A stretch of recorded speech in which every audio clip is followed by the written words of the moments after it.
Hello, my friends. I have a question for you. Are whole sign houses the oldest house system? This is actually a controversial question. That's our topic for today. And I have a multiple choice question for you. Are whole sign houses the oldest house system? Select one of the following answers. A, yes, they are. B, no, they are not. C, depends on what you mean by house. D, most but not all experts in the history of astrology say yes. And E, most but not all experts in the history of astrology say no. You can select one or more of these. Okay, so what do you think? I'll give you a second to think about it, and I will tell you my answers, and then I will tell you why they are my answers. Okay, so again, you can pick more than one, and there are experts in this field of the history of astrology who do not agree with each other. So I'm just going to tell you my answers, but I'm going to give you some, I think, convincing reasons for these answers. You ready? Here it is. The answers are C and D. Number one depends on what you mean by house. So I don't think the answer is a yes or no. The question is, are whole sign houses the oldest house system? Well, the word house has some different meanings. That's what I'm going to go through. So it depends on what you mean by house. And secondly, it is true that most experts in the history of astrology say yes, but not all of them do. Okay, let's see how I come up with these answers. First, I'm making this video in early February 2023, February 9, and there's been some heated discussion on social media, on Facebook, on Twitter. Fireworks are going off, and some of the people who've helped clarify some issues are Chris Brennan, Deborah Holding, and Mikel Ibarra. And I want to thank them because I've gotten some very valuable information from them on the discussion and different points of view that's been very helpful. I also want to thank Lehman, who is my original astrology guru for traditional astrology, classical methods. And Lee triggered my interest in the history of astrology. One day in class, she said that a way to hurt any field, to like squash a field, is to cut people off from their history. And when she said that, boom, that really had an impact on me. And I got interested in learning the history of astrology just to know whose shoulders I stand on and to connect with those lineages and all of the work and history that has led up to where we are now. So just an appreciation of how we got to where we are. You might call it a kind of honoring of our ancestors and connecting with those lineages, and I think it makes a difference. So I'm not primarily a historian. I'm primarily a very modern astrologer doing research, developing software for all these things. But I think we all benefit by having some reverence and appreciation for what went on before us. So that's how I got into an interest in the history of astrology. Now, this debate on what is the oldest house system has really flared up in early 2023 with the publication of a paper in an academic peer-reviewed journal. This is almost unheard of. You'll almost never see astrology in an academic peer-reviewed journal. We do have some journals in astrology, like Correlation Magazine, that are peer-reviewed. They don't appear, at least to my knowledge, I don't think they appear in the university indexes into academic journals. But there is a new journal. It's not highly prestigious, but it is considered to be academic, in which they specialize in ancient systems of prognostication.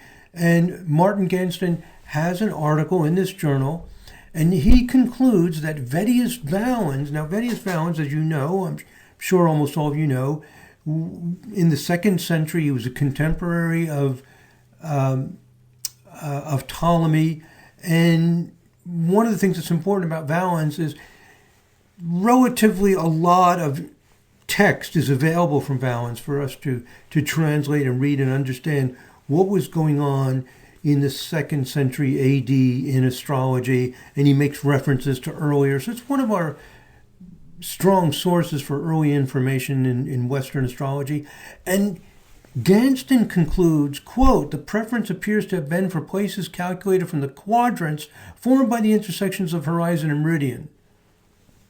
In other words, Valens, his preference was a quadrant house system. Oh my God, this is controversial, because one of many sources that astrologers who specialize in ancient Western methods especially have emphasized that Valens was one among many who preferred whole sign houses. It gets very controversial. You might think this would be very straightforward, but it gets rather complicated, and Ganston goes against that storyline, and he concludes differently. I'll show you real quickly the article. So there's the article. It's available online. Ancient Horoscopic Practice in the Light of Vidius Valens, and I highlighted the conclusion there in the abstract. Okay, so that creates a little bit of controversy right there about it, because Ganston comes up with a different view that Valens preferred quadrant houses, and Deborah Holding, the highly respected astrologer, who one of her great specializations is houses and ancient Western astrology. So she's in a position to have, a lot of information about this, because it's right on her specializations of ancient methods and house system. I say specializations because any astrologer does a lot of things, but we all specialize in different things. And she has started voicing her opinion. A lot of us keep quiet because this is so controversial. People go up in arms about this. But she said, let people get upset. And she has a preface to what she says. People can get upset about this. And she makes it very clear that her belief is that whole sign houses, that this belief that they dominated up until the 8th or 9th century is incorrect. So that's a minority view, but it is the opinion of some people. I don't have strong opinions about this because I don't read these ancient languages. I don't study them day and night. As I said before, for me, it's a matter of reverence, respect, and connecting to lineages and appreciating what's going on. That's all. So, obviously, this controversy about whether whole sign houses is the most ancient system and whether, and furthermore, did it go on for 1,000 years before people really started switching to quadrant houses, that's based on reading the historical evidence. But I think there's something even more important going on behind the scenes. It's kind of a almost not subconscious, but not clearly articulated issue going on here. That's the real issue. I think the real issue here, even stronger than how you interpret the texts, is a confusion of different ways of understanding what it is we're doing in astrology and what the word house even means. That's what I want to clarify, because I think that this argument has gotten very acrimonious, very rancorous for many reasons, and one is a lot of confusion about even what we're even talking about. Let's get this down simple, straight, and clear. Here's a fundamental underlying issue behind this debate. You might say there are two astrology charts. There's two planetary motions. In astrology, our focus is primarily on the planets. We use fixed stars and all kinds of special points. But we have the planets, Mercury, Venus, Mars, and also the Sun and Moon, and they move around. That's our primary interest in most of astrology. That's what we talk about the most. Those planets have two distinct frames of reference, fairly independent. So we have two things to look at. This is often overlooked. If you say to an astrologer, what are the two things that we're looking at in the sky? Some might fumble around to even answer it. So this is really fundamental to astrology. What are those two things? It has to do with the diurnal motion of the planets, the fact they rise. The sun rises in the morning. All the planets rise in the morning, rise at some point, not necessarily in the morning. They culminate, come overhead, they set, and they go beneath us.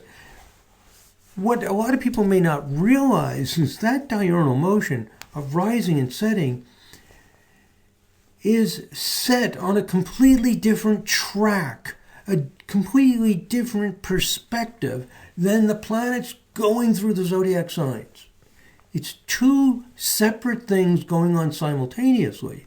It's not just that the planets have these two motions, daily and a proper motion, but they're on different tracks. And our piece of paper, or in ancient times, maybe a tablet or some kind of parchment, or nowadays a computer screen, in all cases, is a flat surface. And we cannot properly draw both of them at the same time. This is causing huge amounts of confusion and misunderstanding. And it's led to intense debates and sometimes ad hominem attacks. People are attacking people's character. It's gone beyond, oh, I disagree with your translation, to really, you're nuts. People are like attacking each other. Massive misunderstandings. Okay. So to give you an analogy, and I actually think this is a pretty good one, especially if you're looking at this on a large screen. If you're looking at it on a cell phone or something, you're going to see these red and blue circles very close to each other. But in any case, look at the red one. Like right now, I'm looking at the red one. And there I see the blue one. But honestly, as I look at that red one, the blue one, even though that's a bright blue, is a little blurry. And even though it's not that far away, it's secondary. Now, I turn my head to the blue one, and if I look at it long enough, the red one is less important. This is exactly what's happening in astrology. It's difficult to take into account both of them. And what we're going to see is that in one particular period in astrology, in the 15th and 16th centuries, they got kind of obsessed with this whole thing and trying to build connections. Like they tried to draw like lines or like channels or wires, some kind of like a road between them. How are these two things related to each other? And nowadays we're aware that there's diurnal motion and proper motion. We don't really tend to think about it very much. A lot of the ancient Western astrologers in Europe, they were astronomers. Some of the greatest astronomers in the world. Some of them were mathematicians, among the greatest mathematicians. So the people involved in astrology came from a different kind of perspective. And these issues of astronomy and figuring out mathematics to connect it became a big deal. And all of this is affecting the debate today. I'm going to show how it affects the debate today. So first of all, let me show you these two very different perspectives. We're going to take the birth chart of Steffi Graf. One of the reasons I'm using Steffi Graf is she was born in Mannheim, Germany at almost 50 north latitude. I'm using not an extreme latitude like up in the Arctic Circle, fairly common latitude, but it is fairly north, and she does have these skewed house cusps, where her ascendant is over here at 26 Gemini, and her midheaven is nowhere near 90 degrees. It's actually, in a kind of a trine relationship, what is it, about 123 degrees from the midheaven to the ascendant. That's just the fact of what was going on when she was born. Now, I'm going to go into the a sky map feature. I'm in the Sirius 4.0 software, and I have purposely have some of this off your computer screen because I want to focus on this circle on the left. And I'm going to show you these two extremely different motions. This is very, very important. And what I'm going to do, let me go back to my notes so I make sure I do this in the right order. Let's watch the planets move along the equatorial plane in increments of 1 hour. Okay, let's do it. There's a time adjust feature here. Time increment, 1 hour. Here's what we're seeing on the left side this circle, and I've purposely not showing the whole thing so we can like zoom into this and see it a little more, the details of what I want to show you.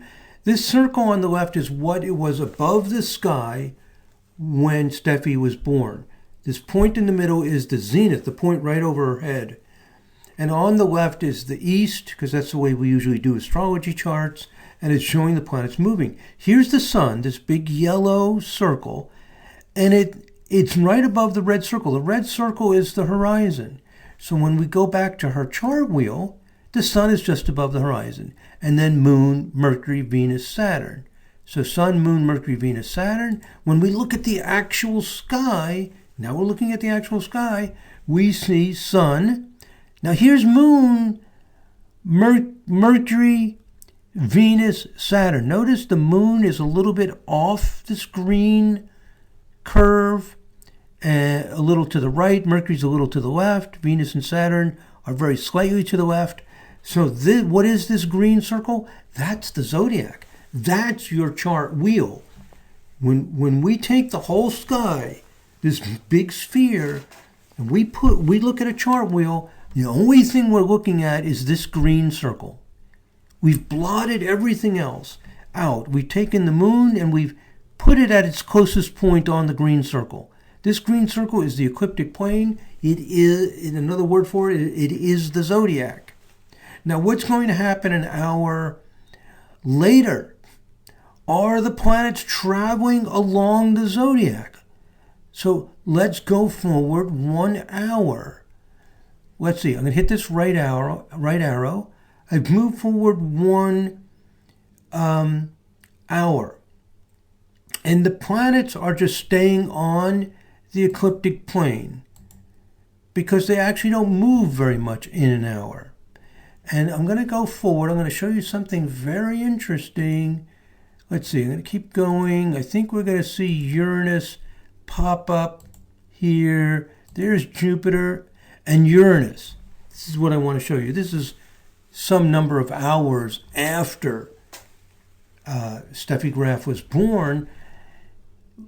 The words are overlapping, but this pinkish one or purplish one is Uranus, and this greenish bluish one is Jupiter.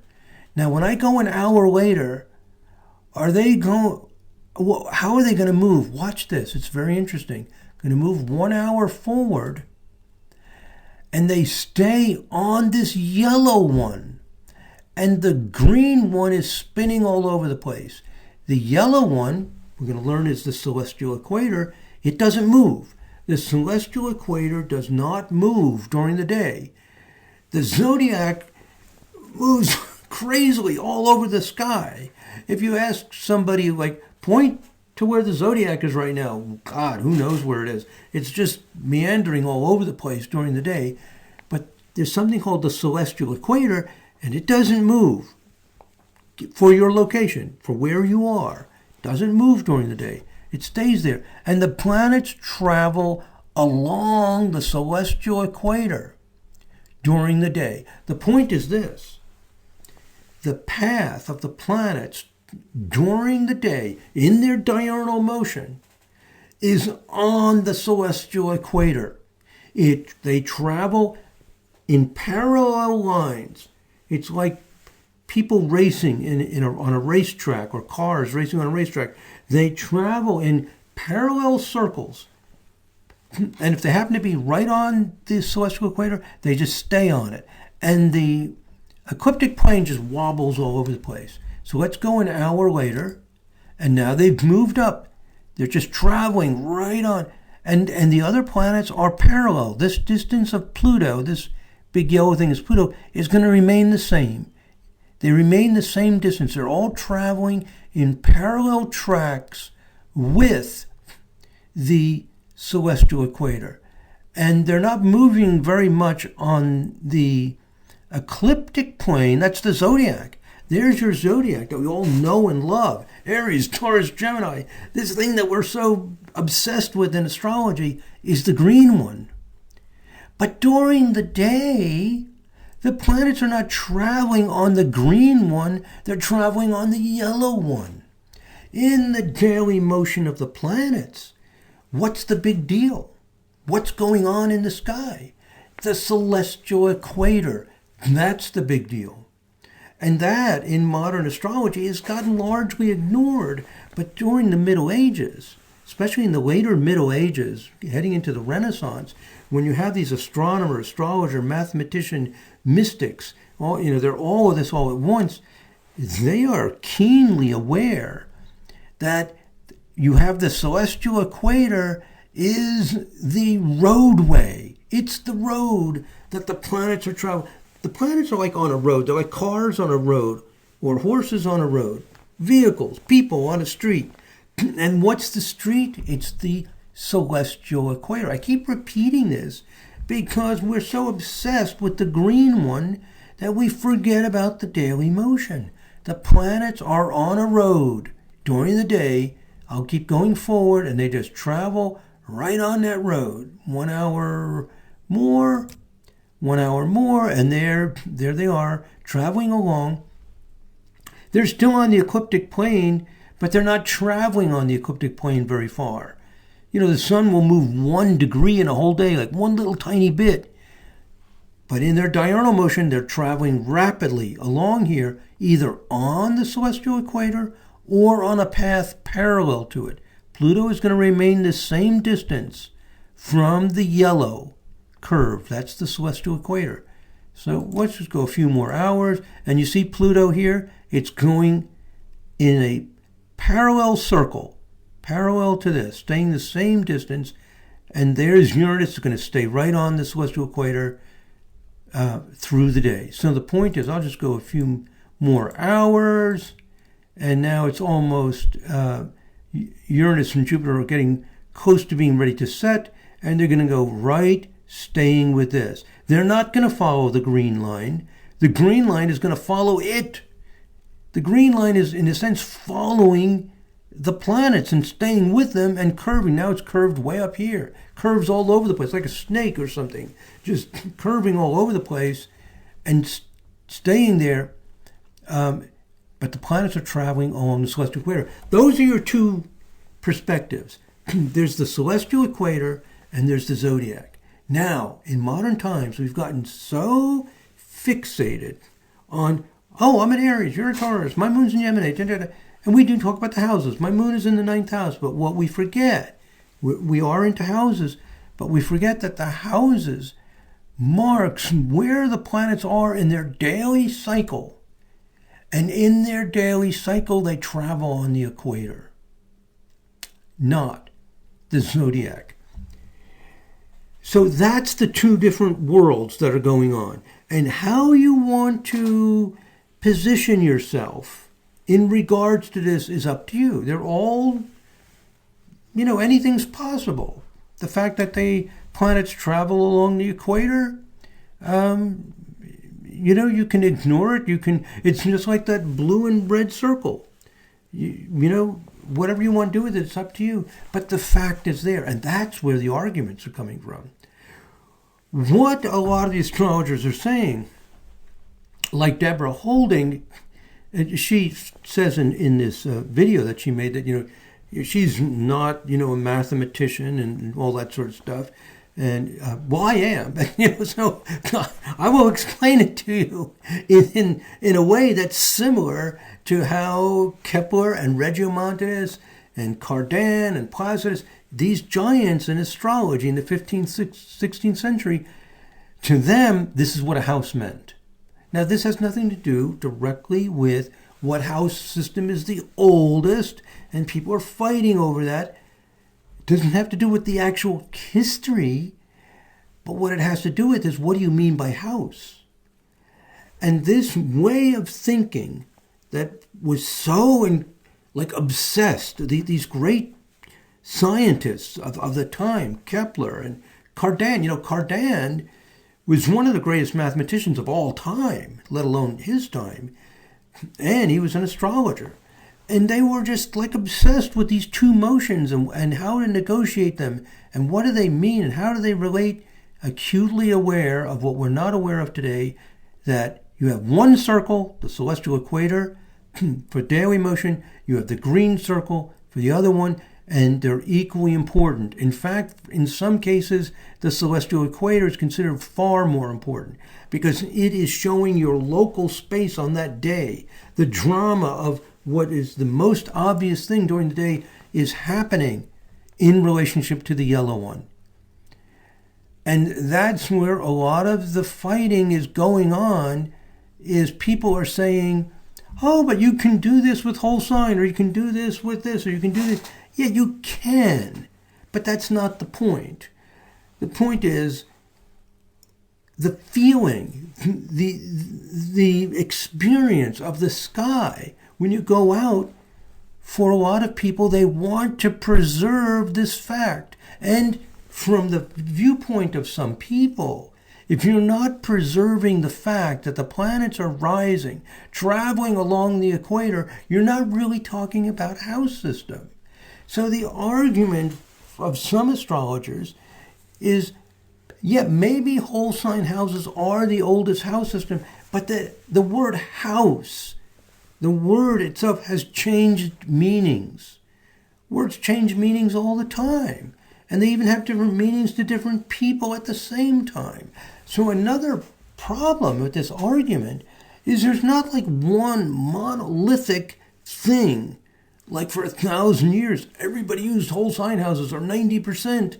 Well, everybody knows. Some people used equals, some people used quadrant. And what's the big deal about which one was used a little more than another? What's more important, is this some kind of a game? Like, my daddy's bigger than your daddy or something? Or my astrology's older than yours? Well, what are we talking about here? I think what we're talking about is the heritage of ideas, our lineage, our ancestors, connecting to that lineage and appreciating, respecting, and realizing that we're building on this awareness, that people thought about these things, they worked it out, they developed it. Do our ancestors want to just us to repeat what they did, or believe that this person was necessarily the best? I don't think so. Any more than you want your children to just repeat everything that you've ever done. You're hoping that they will move forward. You want your students to move forward and build upon what you did, respect, honor, appreciate, and move forward with our lives. So my feeling is that a lot of this debate has gotten all twisted and confused. Let's just have reverence and appreciation for our ancestors. Let's realize the different things that went on. If whole sign houses were used more often for 1,000 years, fine, who cares? If Ganston and Holding are correct, and they really just did it as a convenience, what's the big deal? It doesn't really matter. The thing that's really important is that they even thought about it, that they investigated it, that they did use whole sign houses for whatever reason, that they did use quadrant houses, and we have this rich heritage to build from. It's up to us to figure out what's important. It's not up to us to argue about who did something a little bit more, or even argue about the translation. We can debate the translations, of course. We can sort out what happened. I don't see any reason to get into attacking people over this. Okay, so the bottom line is that when we think of house, you might say it's 12 divisions of the sky. Whole sign houses have 12 divisions. Quadrant have 12 divisions. Equal has 12 divisions. They're all houses. All a house is 12 divisions of a sign. Right? No, wrong. That's not all a house is. There's more than the fact that divides the sky into 12 pieces. There's also the drama of the planets rising and the road that they're on along the celestial equator. There's more than that. So equal houses, whole sign houses, quadrant houses are very different ways of appreciating or understanding what's going on in the sky. So a lot of this debate just has to do with different views of what we think houses are. Okay, let me go back to my PowerPoint. Excuse me. Oh, by the way, next thing I want to do was to, if we move in a larger time frame of like 10 days, we will see that the planets in their slow motion. Let's just do this for 10 days at a time. Now what you're going to see is the planets traveling along the green, the zodiac. Another name for zodiac is the ecliptic plane. And you'll see the planets moving along the ecliptic plane. Actually, it might be a little hard to appreciate that in this case. But anyway, they are. They're moving along the ecliptic plane. Let me see. Maybe if I go one day at a time. Let me just try one more thing here. Oh, yeah, there we go. Well, maybe. Even there, it's not obvious. But they are traveling along the ecliptic plane. In their slow motion, you all know that. They're traveling along the ecliptic plane in the opposite direction. Let's try 1 month and see if that makes it clearer. Well, because the ecliptic plane jumps all over the place, it's hard to see it. Because that's what it does, it wobbles. But they are traveling along the ecliptic plane. Okay, the main thing I wanted to show you was the diurnal motion, because that's the one that we're not so familiar with. Now here's the problem. When you look at a chart wheel, you can't show both of these. You can't show the planets on the celestial equator and in the zodiac, so we just show it in the zodiac. And what a lot of astrologers who are in this argument against the dominance of whole sign houses are saying is that when you use whole sign houses, you've basically you've removed the sense of how the planets rise, culminate, and set. So if we use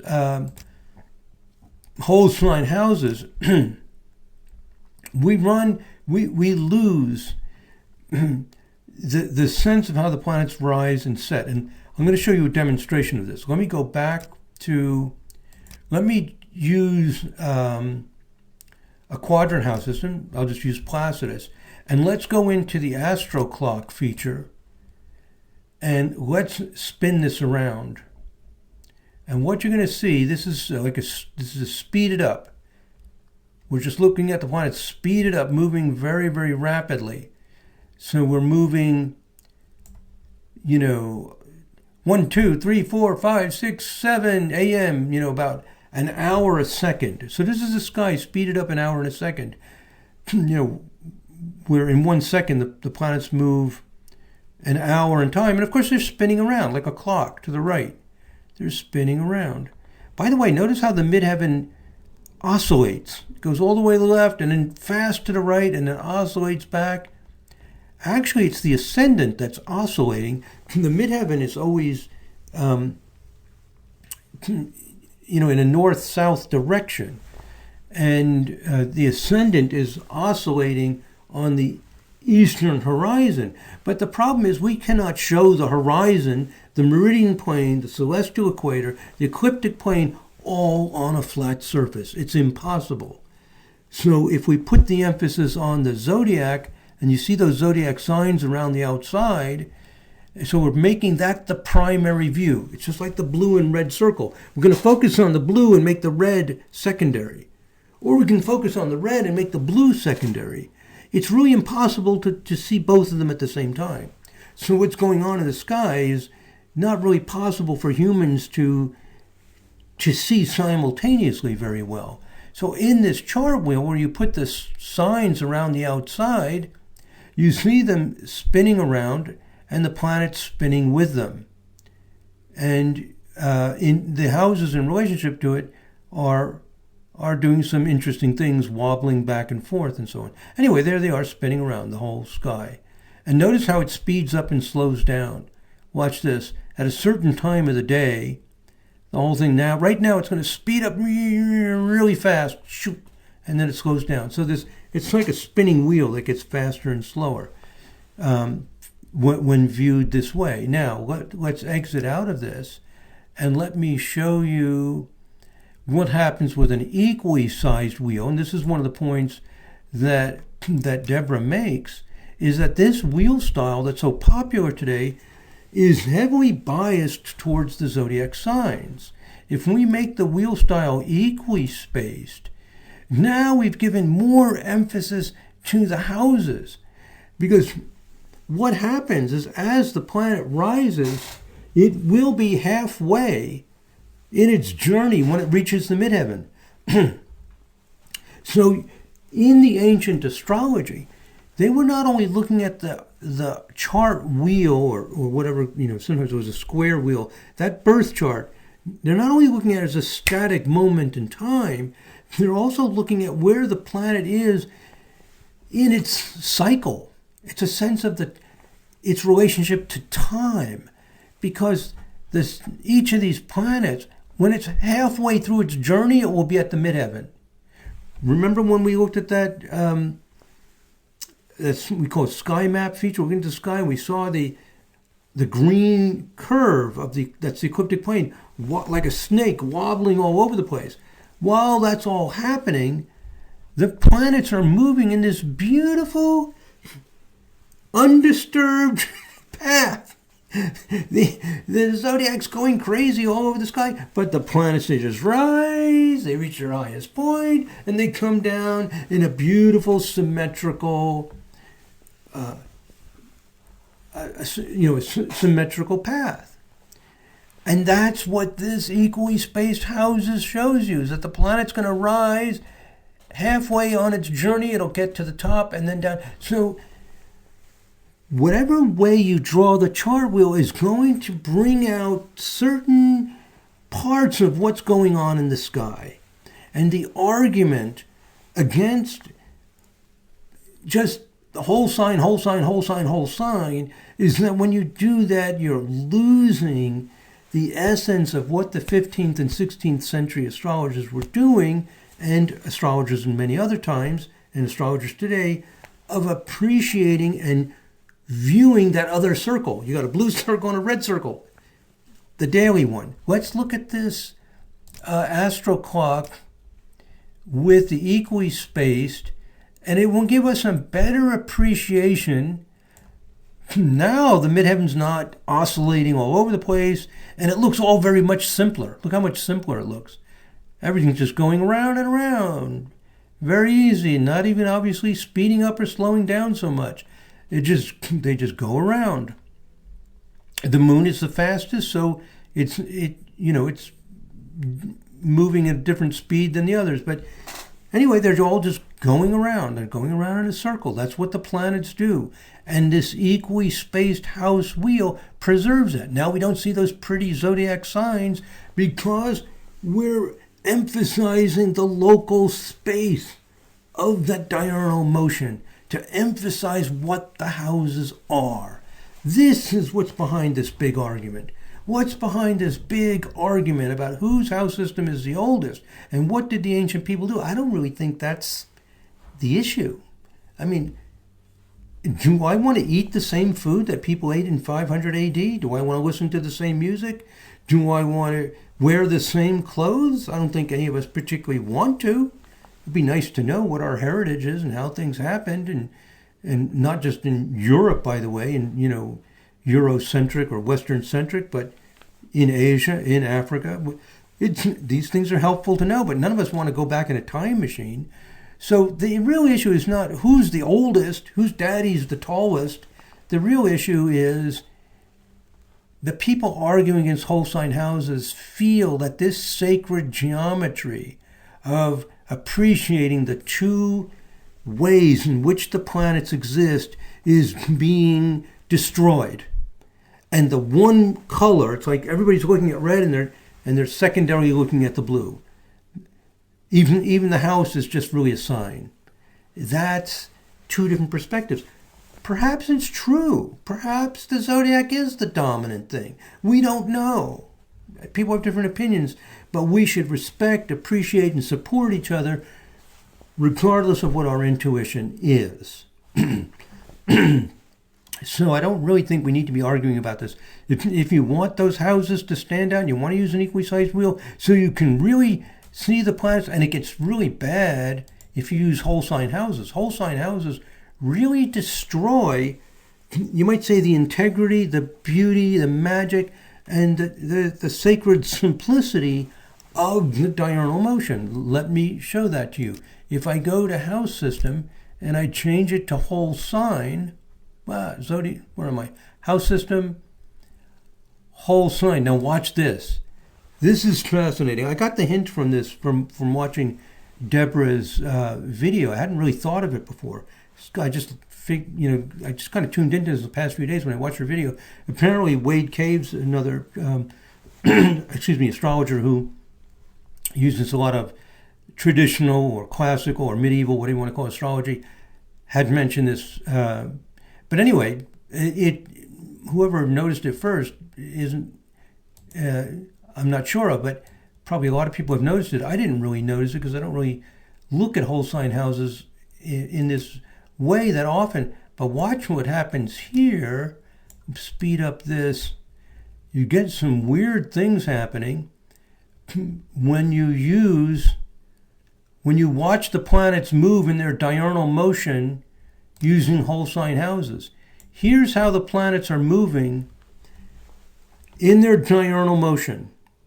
Instead of seeing this nice, simple motion of the planets rising, coming overhead, setting. We just saw it. Just play the video again and watch it again. They're all just spinning around in this beautiful, symmetrical dance, like a bunch of ballerinas just doing a perfect, simple dance. Now it's like chaotic. They jump in this herky-jerky motion. I'm going to slow it down a little bit and you'll really appreciate this herky-jerky motion. So the planets just sit there in their house and then they jump. Like here's Venus in the 4th house. Boink, 3rd house. Oh, suddenly they just jump around. Where is it? I lost it. Jumps around like crazy. Oh, now it's up in the 9th. Sits in the 9th. Boink, 8th. 1, 2, 3. Boink, 7th. 1, 2, 3. Boink, 6th. 1, 2, 3. Boink, 4. It just jumps. So you lose that smooth flow, which is actually what the planets do. Do you see the sun in the sky sit there and then all of a sudden go boink up here and then boink up here? I'm not saying whole sign houses are wrong. What I'm saying is that for some astrologers, their intuition and their lineage of ideas is that the sky has a sacred geometry and a motion that we want our astrology, when it reflects the actual motion, is going to tune into how things actually work and give us more accurate results. Maybe that's right, maybe that's wrong. But I don't think we should be yelling at each other and calling each other names because we have a different appreciation. Now, the actual historical evidence, which is supposedly what people are arguing about, yeah, maybe people used whole sign houses more, or maybe Valens used it because it was convenient, or maybe he did it because he preferred it. Why are we so worried about it? I mean, who cares? I mean, Valens is not an omniscient sage. He's a really smart guy, and he came up with some ideas. I don't think anybody in their right mind wants us to just repeat whatever they thought and think it was the best. So, historians can work out those technical details. I'm not reading those ancient books all the time. I just read what the historians come up with. Most of them seem to think that whole sign houses was the dominant house system. Good. Sure, that's probably right. I'll go with the majority. How would I know? I don't really care all that much.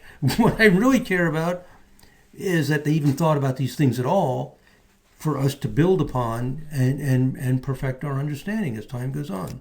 Okay, so I hope this helps explain why there's this bitter, sometimes hostile debate over this history, because it's an understanding of what we're talking about.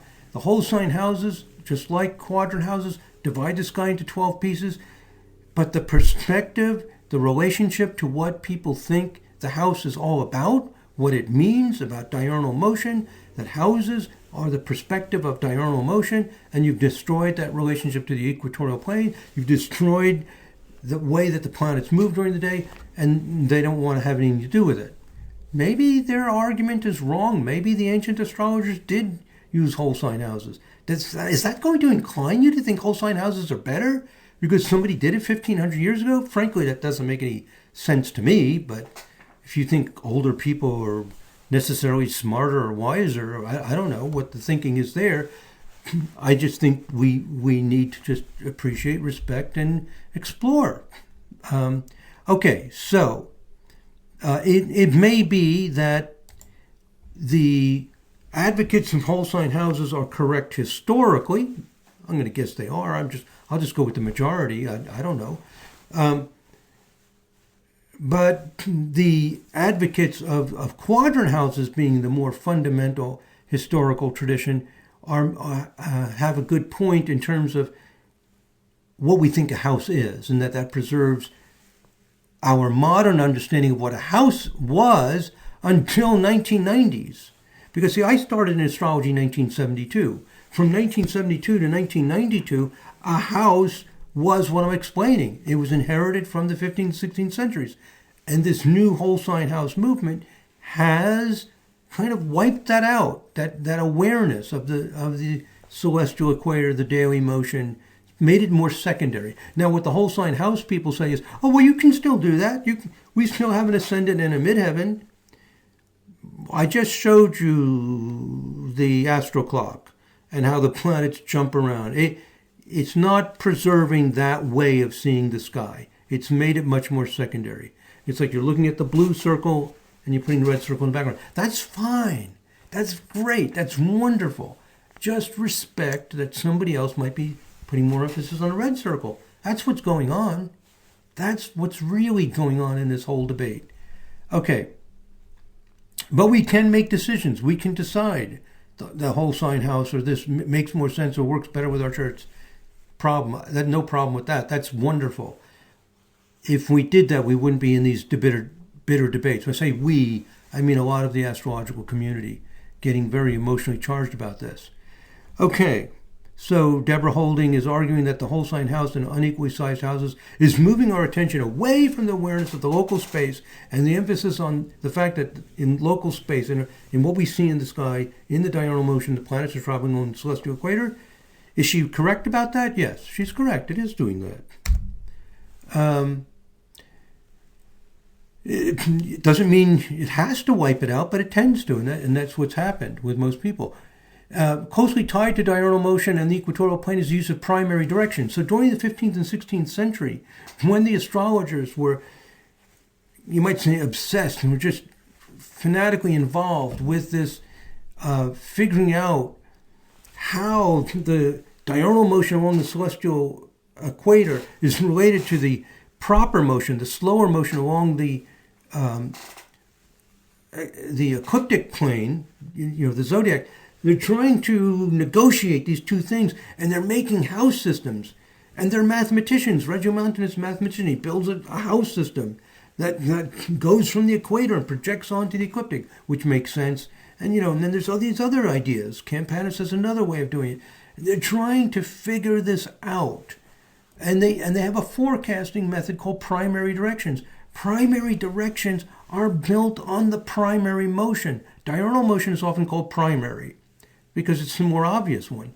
Proper motion through the zodiac is sometimes called secondary. That's what the words primary and secondary often refer to. Primary directions emphasize that the motion of the planets from rising to culminating, descending to anti-culminating would somehow live out through your life. That idea has been lost in modern times. People are trying to revive it. We now use secondary progressions, which are based on the secondary motion. My point is this.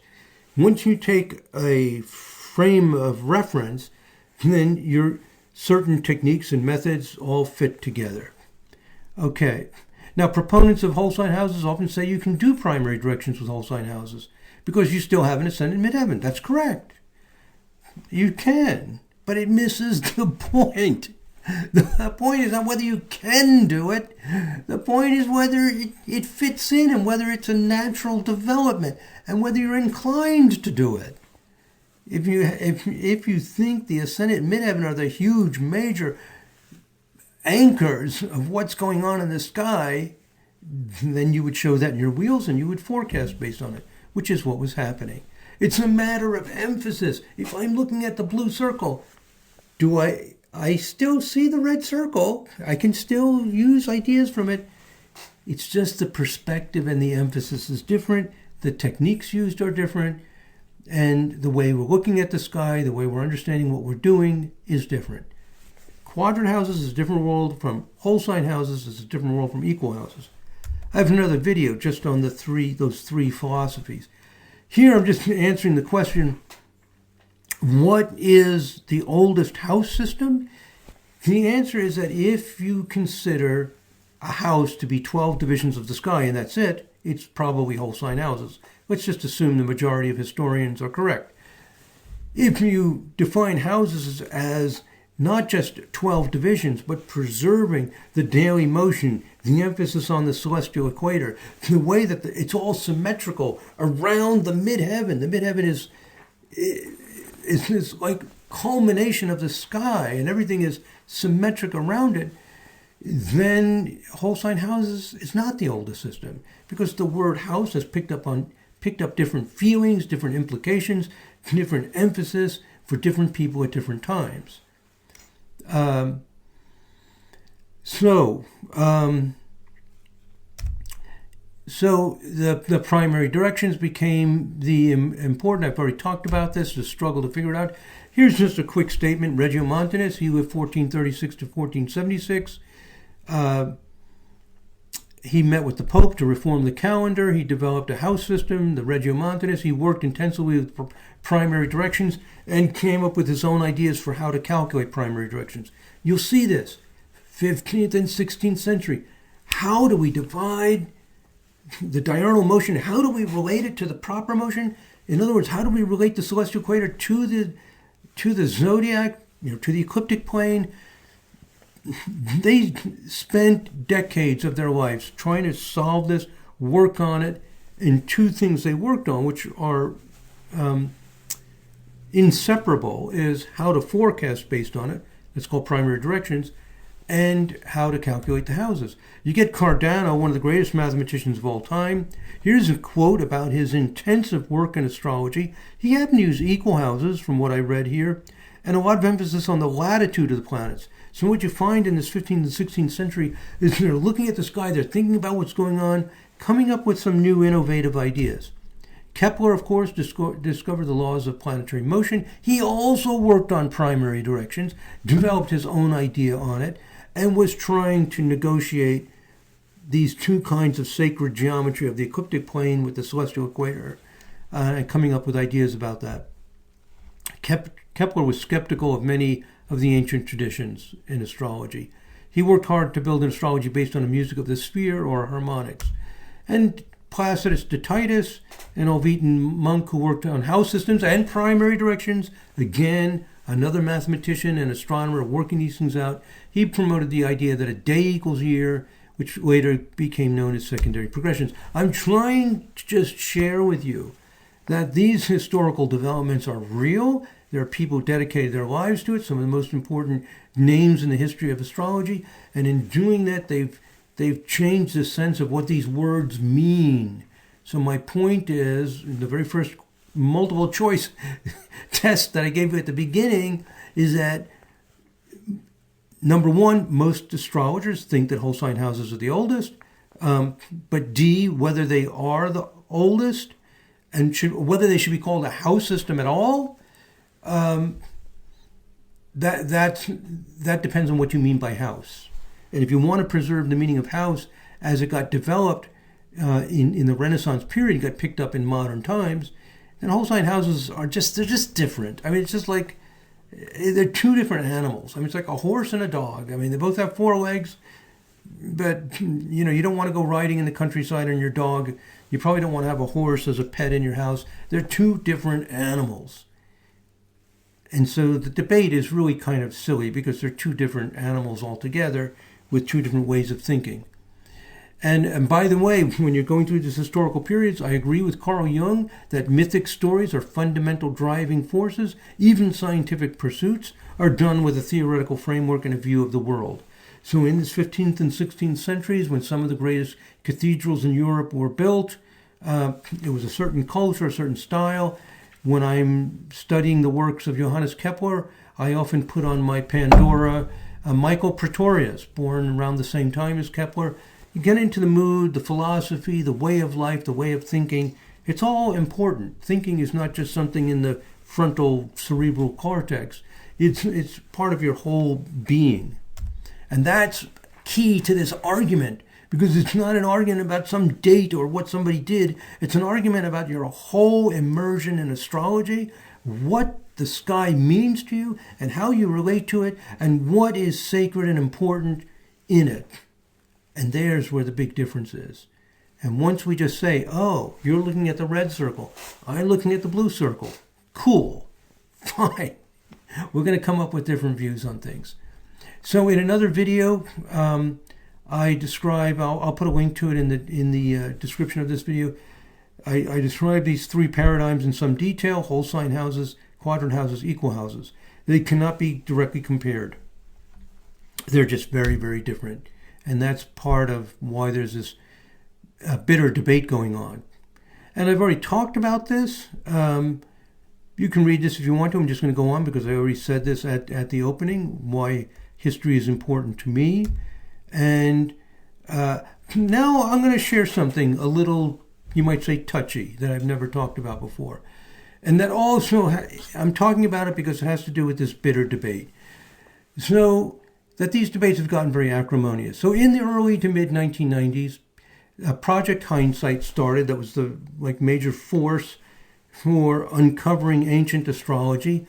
And some of the people in the inner circle of Project Hindsight, because remember, I've been doing astrology since 1972, so I've been into it for 20 years when this whole movement starts. And they told me, I talked to one of them on the phone, and he said that the Hellenistic revival is going to sweep through astrology and change what astrologers do. I mean, they were passionate, they believed in what they're doing. Cool. I mean, I use harmonics and midpoints, and I did not see the future of astrology as being this revival of ancient methods. That will be one thing that'll happen, but cool. Different people do different things. Who knows who's right? We need to develop all of it. Plus, I learned to develop this reverence and appreciation for our traditions from Lehman. So that's great. So it's going to sweep through and change what astrologers do. So they're very passionate, almost kind of pushy about it. B, they told me that my software, because I had the Kepler software, now we also have a variation of Kepler called Sirius program. They told me that they could approve my software if they can run it and see that the calculations are right and agree with their understanding. They will have Project Hindsight approved software.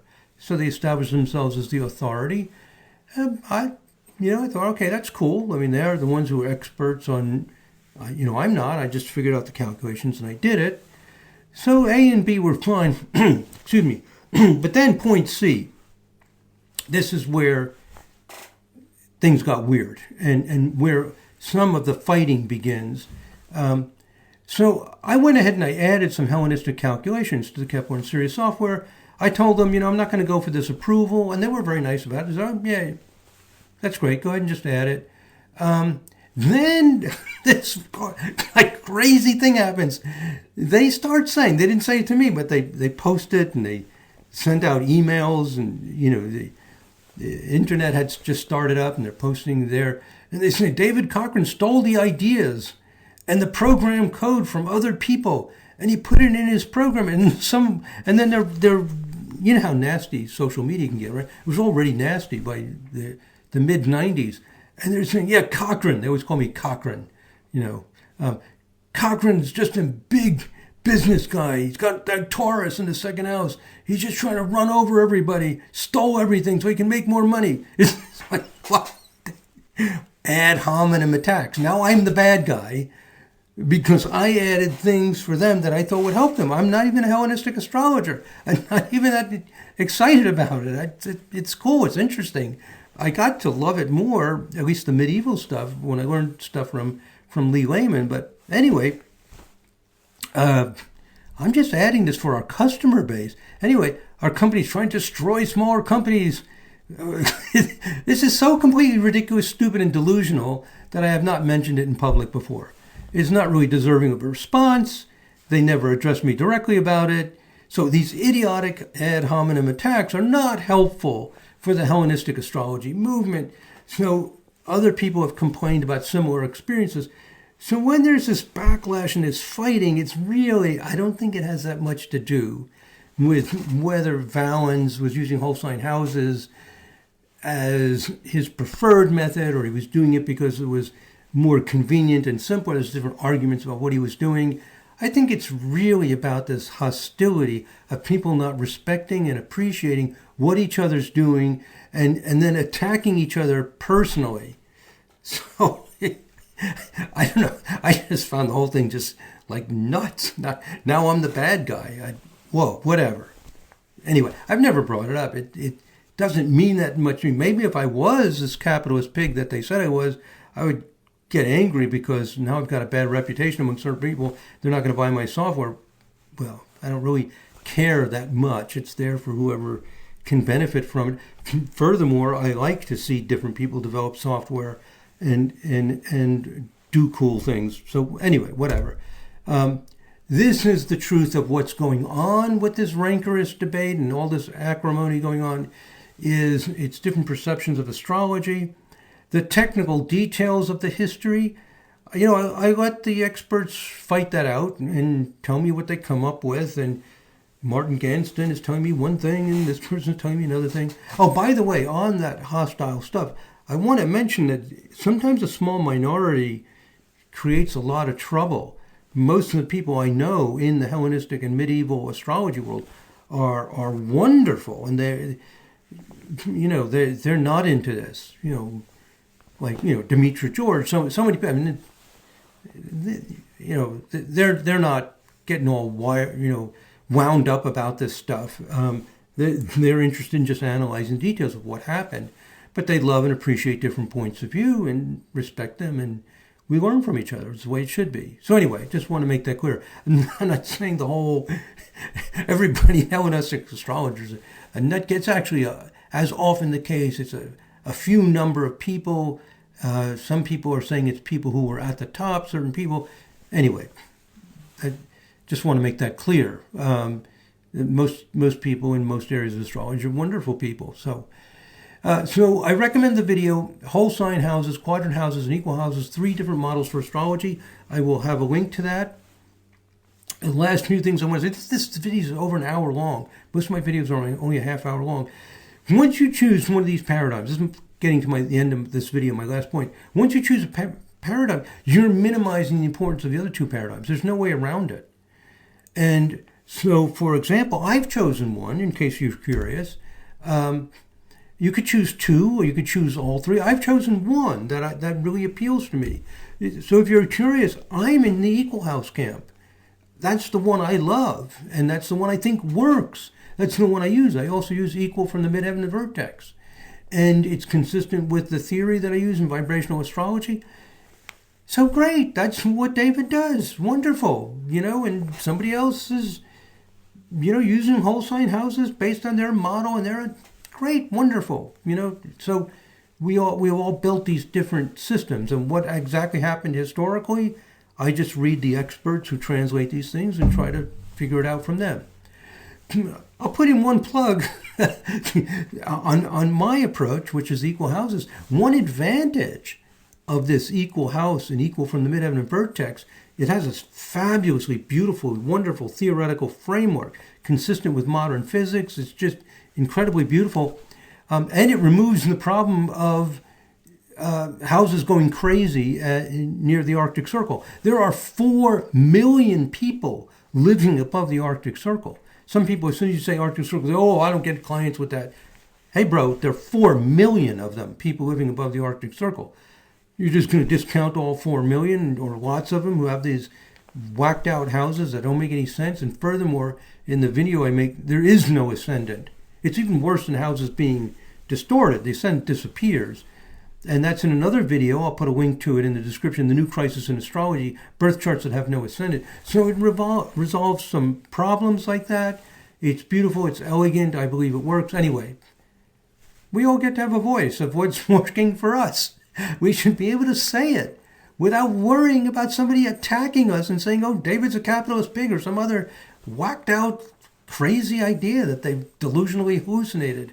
So yeah, I just think everybody should, if you're an advocate of whole sign houses, quadrant houses, There's good reasons for all of these house systems.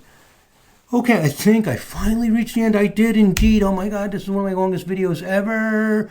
And I'm at an hour and 5 minutes. Okay, my friends, that's the answer to my question. Are whole sign houses the oldest house system let me clarify, oldest house system in recorded Western astrology, because we don't know before that. One of the arguments some people are making for quadrant houses is in ancient times, I'm sure they noticed the planets rising, culminating, and setting, and having a sense of that in the celestial equator and so on. So we don't know what went on. But in recorded Western astrology, are whole sign houses the oldest house system? According to the experts, yes, if you define houses as 12 divisions of the sky that are related to the horizon in some way. They're related to the ascendant in some way. If you're preserving the sense of this other perspective, and the planets in their daily motion are moving along the celestial equator, and you're preserving that regular movement, the actual regular movement of what the planets don't jump herky-jerky around the sky. I showed you that in the astral clock. And if you're working from that tradition, then whole sign houses just really are not houses. They're just not houses in that sense. They're very different, 3 different models, and you can watch the other video. If you are a proponent of whole sign houses and you're comfortable with that model, great, wonderful. We just be honest about what it is we're talking about. So there it is.